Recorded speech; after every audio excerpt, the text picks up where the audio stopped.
Assalamualaikum warahmatullahi wabarakatuh. Alhamdulillahi rabbil alamin. Wassalatu wassalamu ala ashrafil anbiya'i wal mursalin Sayyidina Muhammadin wa ala alihi wa ashabihi ajma'in. Faqala Allah ta'ala fi kitabihil karim ba'da a'udzubillahi minasyaitonir rajim.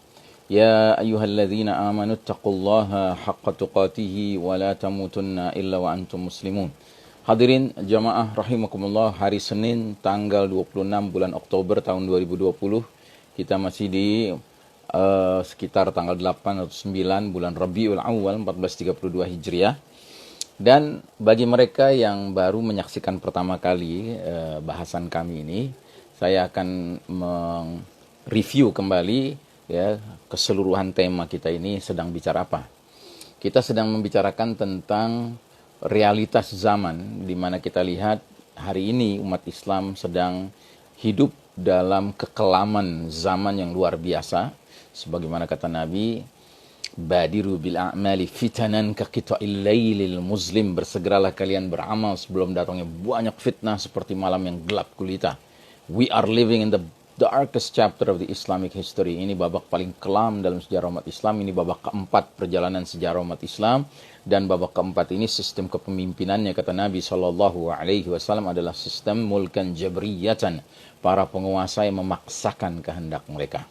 Namun demikian, kita punya husnuzon kepada Allah Ta'ala, sangka baik kepada Allah Ta'ala, bahwa babak keempat ini, babak yang paling kelam ini, babak di mana umat Islam babak belur ini, tampaknya sudah mendekati expired date-nya, batas akhir waktu keberadaannya. Untuk kemudian kita akan memasuki babak kelima sekaligus babak terakhir.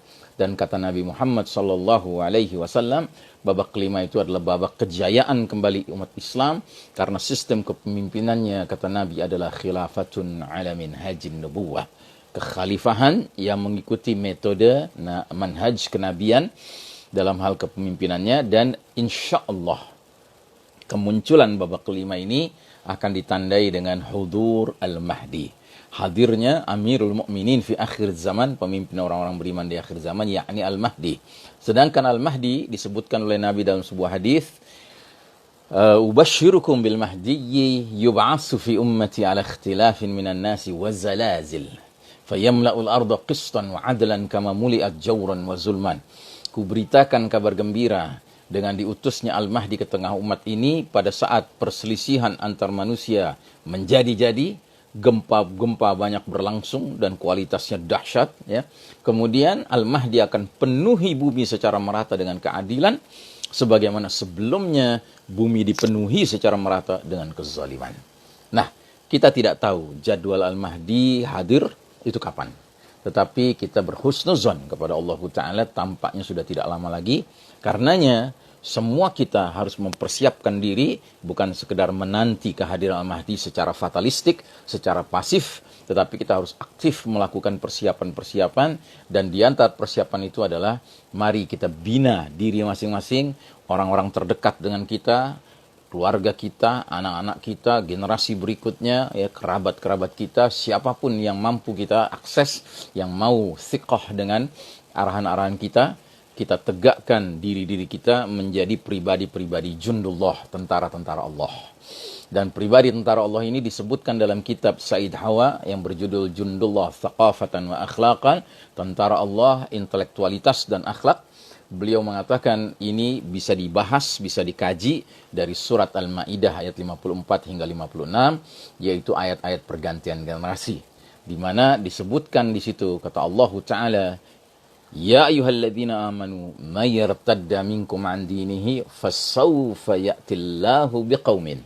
Hai orang-orang beriman, barang siapa di antara kalian telah murtad dari agamanya, dari dinnya, maka kelak Allah datangkan suatu kaum, satu generasi pengganti.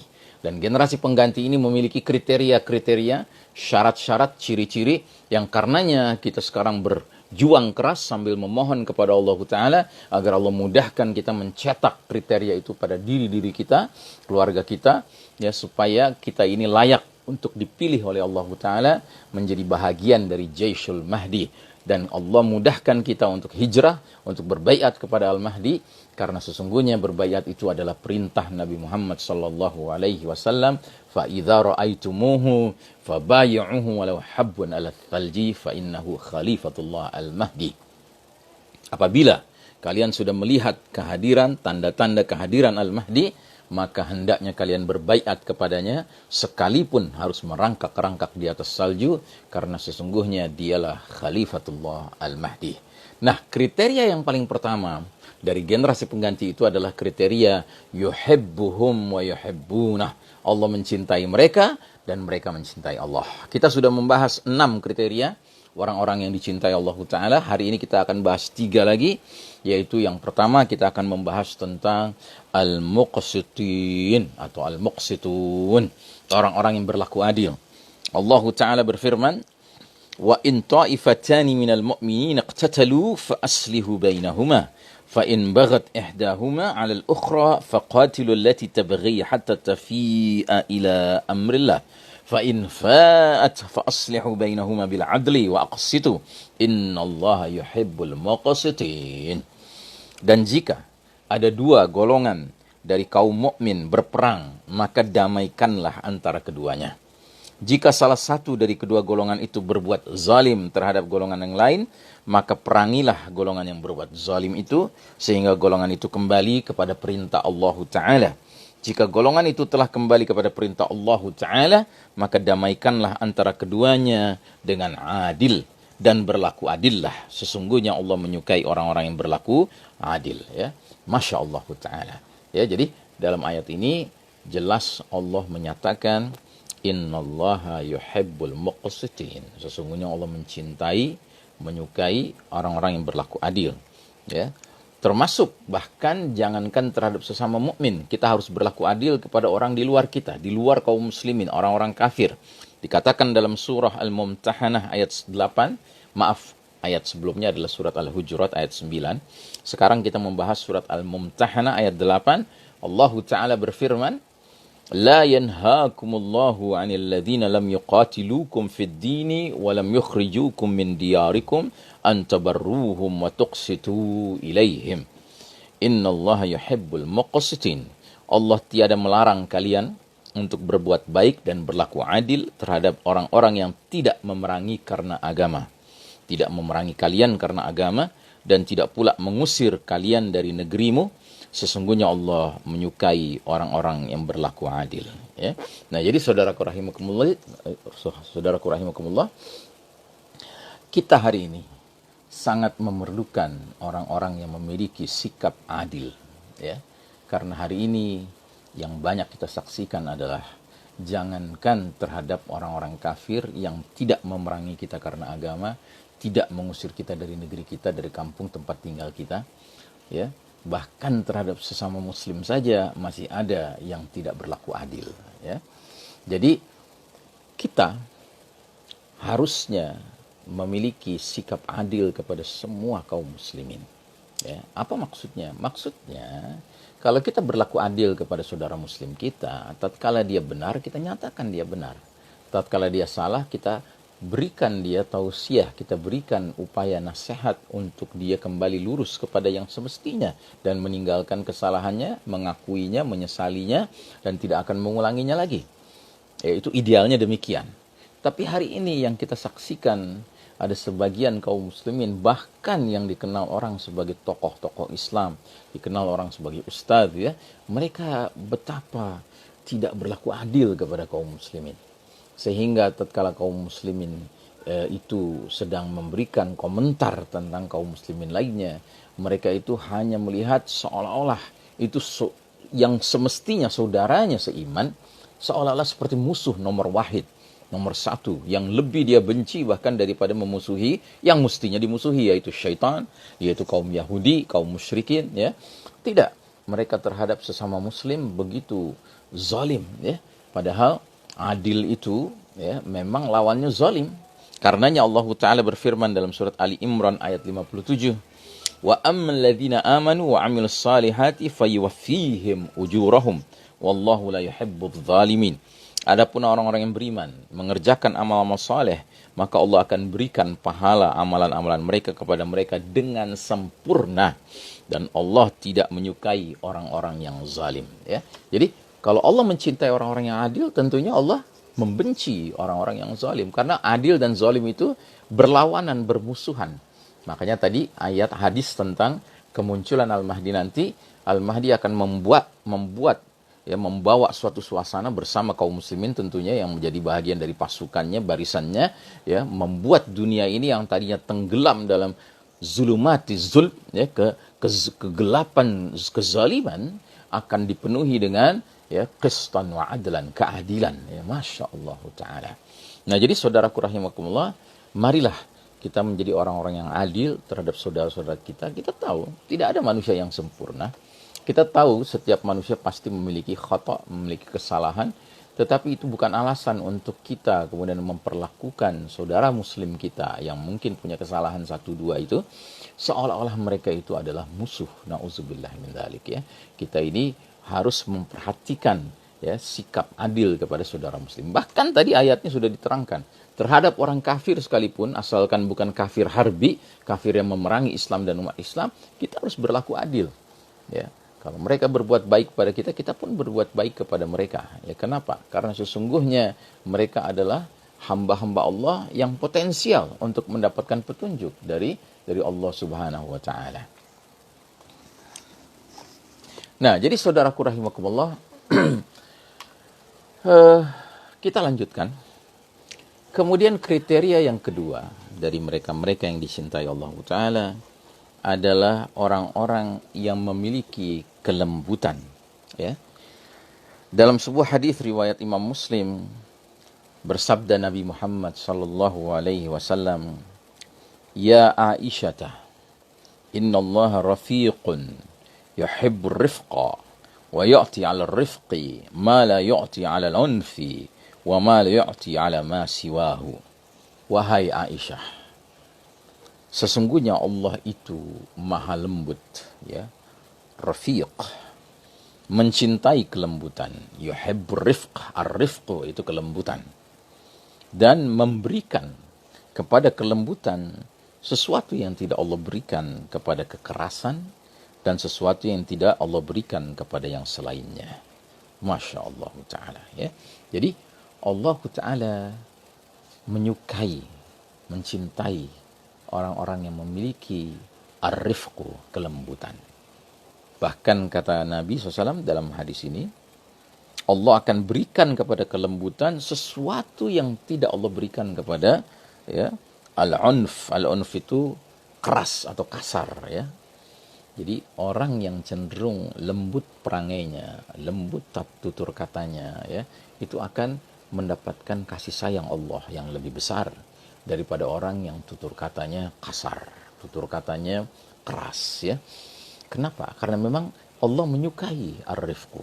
Sampai kata Nabi, ya, ma la yu'ti 'ala ma siwahu. Allah Ta'ala akan berikan kepada ar-rifqu, kelembutan itu, sesuatu yang tidak Allah berikan kepada selainnya. Jadi ketika orang itu memiliki perangai lembut, ya, tutur kata lembut, ya, Allah akan berikan kepadanya banyak hal yang kepada selain itu tidak diberikan. Masya Allah Ta'ala. Ya, karenanya kalau kita lihat, ya, Nabi Muhammad SAW itu betapa lembutnya beliau. Karena beliau itu adalah rahmatan lil alamin, rahmat bagi segenap alam semesta. Karenanya tatkala beliau datang ke Taif untuk mengajak ahli Taif, penduduk Taif, ya, menerima ajaran tauhid, ajaran Islam, beliau diusir dari Taif. Dan yang mengusir itu anak-anak kecil sambil melemparinya dengan batu. Kemudian datanglah malaikat Jibril alaihissalam menawarkan kepada Nabi Muhammad SAW, adakah engkau ingin aku mengangkat, ya, bukit atau gunung untuk aku timpakan kepada mereka? Kata Nabi SAW, jangan. Siapa tahu dari anak keturunan mereka akan muncul orang yang menerima hidayah, menerima Islam ini. Masya Allah Ta'ala. Ini sikap lembut, ya, yang dimiliki oleh Nabi Muhammad SAW yang harus kita ikuti, kita teladani. Ya. Baik. Nah, yang ketiga, orang-orang yang dicintai Allah Ta'ala adalah orang-orang yang berbakti terhadap orang tuanya, ibu bapaknya. Abdullah bin Mas'ud radhiyallahu an pernah berkata, Sa'altun Nabiyya sallallahu alaihi wasallam, ayyul amali ahabbu ilallah? Qala sallallahu alaihi wasallam, birrul walidain.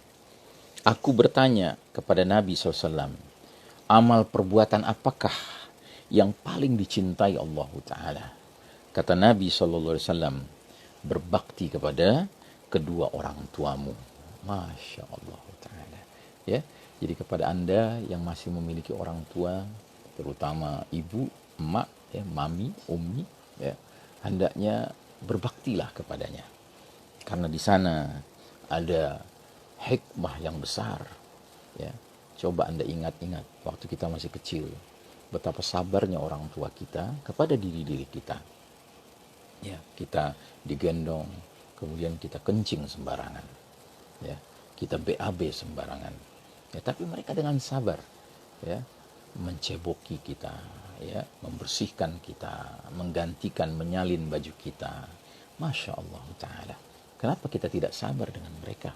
Ya, makanya Nabi Muhammad SAW pernah, ya, kedatangan seorang pemuda yang ingin sekali ikut serta dalam qafilah jihad bersama Nabi dan para sahabat karena ada panggilan jihad waktu itu. Si pemuda ini juga bersemangat sekali untuk ikut berjihad fisabilillah. Tetapi Nabi bertanya kepadanya, apakah engkau punya orang tua? Ada. Pergilah ke orang tuamu. Tidak usah kau ikut jihad, karena itu jihadmu di situ. Ya, berbakti kepada kedua orang tua. Masya Allah Ta'ala. Ya, bayangkan. Ya, Nabi Muhammad SAW sampai menggambarkan bahwasanya itulah bentuk jihad dia yang utama saat itu. Ya. Nah, jadi saudaraku rahimakumullah, jangan sia-siakan. Kalau Anda punya orang tua, apalagi sudah semakin uzur usianya, ya berilah perhatian kepada mereka. Dan jangan mau Anda dicuci otak Anda oleh sistem Dajjal hari ini yang menggambarkan bahwasanya kita harus distancing dengan orang tua kita, ya, dengan alasan nanti kita bisa menularkan penyakit dan sebagainya. Demi Allah, sakit itu dari Allah Ta'ala, sembuh dari Allah Ta'ala. Ya, bahkan meninggal juga Allah yang menentukan.